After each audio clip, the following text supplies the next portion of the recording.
네, 이번에는 정의당으로 가봅니다. 정의당 김용신 정책위 의장 전화 연결돼 있는데요.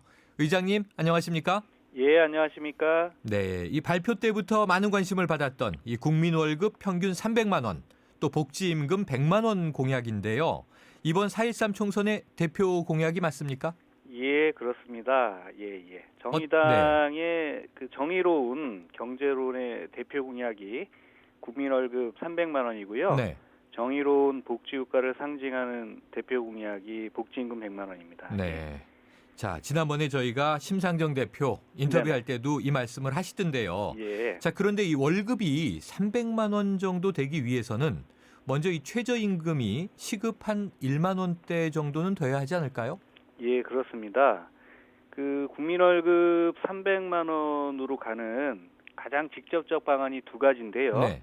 그 중에 하나가 말씀하신 최저임금을 시급 기준으로 네. 1만 원으로 인상하는 것이고요. 네. 다른 하나가 이제 비정규직 종합대책입니다. 네. 그래서 최저임금이 올해 기준으로 한 6,030원 정도 되는데요. 네. 예, 최저임금을 1만 원으로 인상하면 대략 월급 기준으로 한 이제 209만 원 정도가 됩니다. 네. 예, 그래서 이제 최저임금을 지금 그 미달하고 있는 노동자들이라든가 저임금 노동자들에게 최저임금 1만 원 인상을 통해서 국민 월급 300만 원으로 가는 데 가장 직접적 효과가 있다 이렇게 보고 있습니다. 네. 자, 그리고요. 아까 이 두 가지 전제를 주셨는데 네. 요즘 일자리를 보면 비정규직이 상당하지 않습니까? 예, 그렇습니다. 그렇다면 이 비정규직 문제는 어떻게 해결해 나가야 할까요? 그 비정규직 문제가 지금 매우 심각합니다. 네. 작년 8월 기준으로 지금 우리나라 비정규직이 한 860만 명 정도 되고 있고요. 네. 이 중에 이제 기간제도 뭐 한 286만 명 되는데 네. 시간제가 급격히 늘고 있어요. 네. 이게 한 이제 224만 명 정도 되고 정부 통계에는 좀 잡히지 않는데 이른바 파견 노동을 통한 간접 고용도 한 180만 명 정도 되어서 네. 굉장히 고용 불안이 심각한 상태입니다. 작년 기준으로 한 3명에 1명꼴로 일자리를 바꾼 걸로 나타나고 있어요. 네. 그래서 이제 이직자 수만 한 560만 명에 달하고 있기 네. 때문에 지금 고용 불안이 매우 심각한 상태입니다. 네. 고용 불안이 심각하다. 그리고 비정규직 안에서도 기간제, 시간제, 네. 파견직 이런 부분들을 언급해 주셨어요. 그래서 자, 정의당이 좀 생각하는 네. 비정규직 대책이 4가지 정도 있는데요. 네. 첫 번째는 가장 중요한 것인데 상시 지속적인 업무가 있습니다. 네. 그래서 거기에는 이제 사실 회사가 좀 악용을 해서 뭐 1년짜리, 2년짜리를 계속 사람은 바꾸지만 네. 그 업무가 상시 지속적 업무라면 정규직 고용을 원칙으로 해야 한다 이런 것이고요. 네. 두 번째는 이제 불가피하게 비정규직을 이제 쓰는 경우에라도 같은 일을 할 경우에는 그 임금이나 근로 조건에서의 차별이 없도록 하는 것이 매우 중요하다 이렇게 네. 보고 있습니다. 그리고 지금 이제 뭐 현대자동차나 이제 이런 데서도 많이 문제가 됐었는데 이른바 중간 좀 착취 노동이라고 불려서 불법 파견 문제가 매우 심각해요. 그래서 이제 이 문제를 해결하는 것과 뭐 학습지 교사나 네. 레미콘 기사님과 같은 특수 고용직 노동자들의 노동자성을 인정하는 것 이런 게 가장 중요한 해법이다 이렇게 보고 있습니다. 네, 그렇군요. 그리고 또 한 가지 문제가 이 청년 실업률인데요. 네네네. 지금 뭐 12.5%로 사상 최고치를 기록하지 않았습니까? 예, 그렇습니다. 이 정의당 공약 가운데 보니까요. 이 청년 디딤돌 급여 지급 이런 내용이 있던데 예. 이거는 뭔가요? 예, 그렇습니다. 지금 청년 실업이 역대 지금 최고의 안 좋은 상태죠. 네. 그래서 뭐 정부 통계로는 뭐 한 12.5% 이렇게 나오는데 실제 이제 구직을 포기한 분들까지 포함하면 실질 실업률은 한 22%를 넘는다 이렇게 보고요. 네. 한 116만 명 정도가 현재 청년 실업자로 지금 추산되고 있어요. 그래서 네.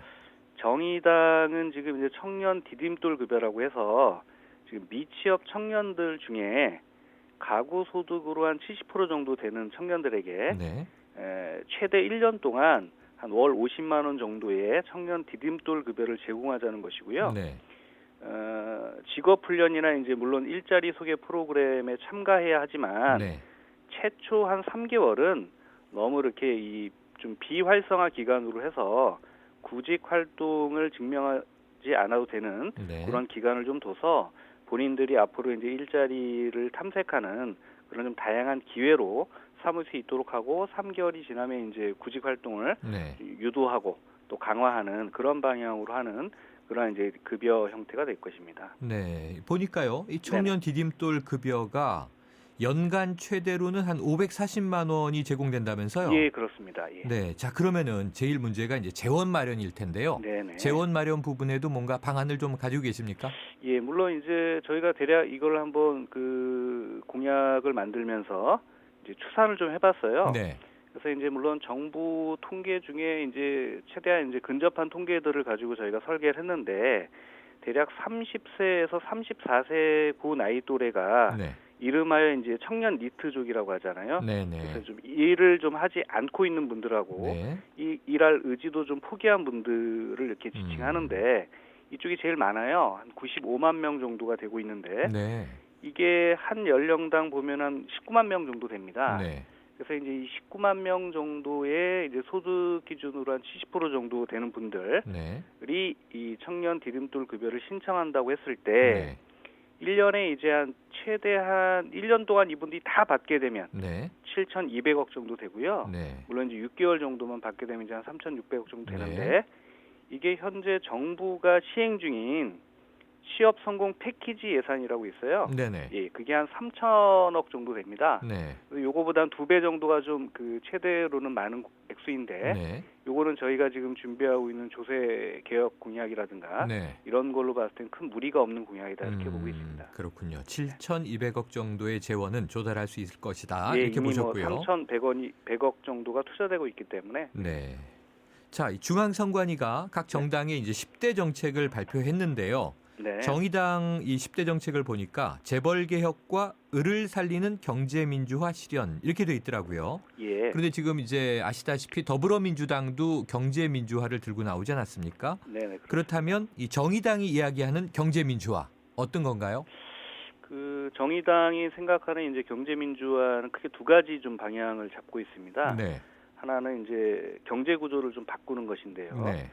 재벌 대기업에 좀 편중된 경제 구조를 좀 바꾸는 문제가 가장 첫 번째 중요한 문제라고 생각하고요. 네. 그 바꾸는 문제는 이제 재벌 대기업의 중소기업이나 중소상인을 대상으로 한 불공정한 행위, 이른바 좀 갑질 행위를 어떻게 근절할 것이냐가 이제 첫 번째 과제입니다. 네. 두 번째는 이제 소득과 자산의 이제 불평등을 네. 완화시키거나 해소시키는 문제가 매우 중요한데요. 네. 이를 위해서는 사실은 이제 대기업하고 하청업체 간에 이제 이익을 공유하는 제도, 그리고 이제 상인들 같은 경우는 가맹본부와 가맹점 간에 그 상생 협력을 할 수 있는 이제 이익공유제와 같은 방안을 도입하는 것이 네. 중요한 수단이다 이렇게 보고 있고요. 네. 다만 이제 이것이 복지 영역까지 확장되기 위해서는 이제 부의 재분배 기능을 좀 하는 조세 개혁이 이제 반드시 수반돼야 되는데 네. 이제 불로소득에 대한 이제 과세 강화나 네. 공평 과세 등을 통한 이제 복지 재원을 마련하는 문제, 이 크게 한 세 가지 정도가 네. 저희 정의당이 생각하는 경제 민주화에서 가장 좀 핵심적인 정책 공약이다 이렇게 말씀드릴 수 있겠습니다. 네. 자, 우리나라가요. 지금 이 저출산과 고령화로 인한 복지 수요가 많이 늘어나고 있는 것이 사실입니다. 예, 그렇다면 그렇습니다. 정의당의 복지 공약 어떤 것들이 있습니까?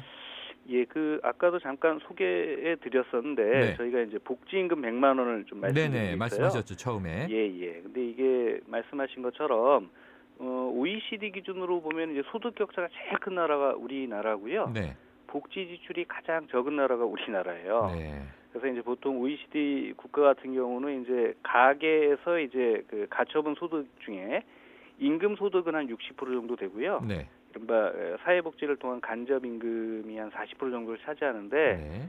우리나라는 이게 한 12%밖에 안 돼요. 간접 임금이 복지 그렇습니다. 지원이요. 예. 네. 그러니까 OECD 평균에 보면 채 3분의 1도 안 되는 거죠. 네. 그만큼 복지 혜택이 좀 부족하다는 얘기입니다. 네. 그래서 정의당은 이제 복지 혜택을 복지 임금 형태로 해서 최소 100만 원씩은 이제 평균적으로 높여내자는 공약을 제시한 바가 있고요. 네. 몇 가지만 좀 소개해드리면 네.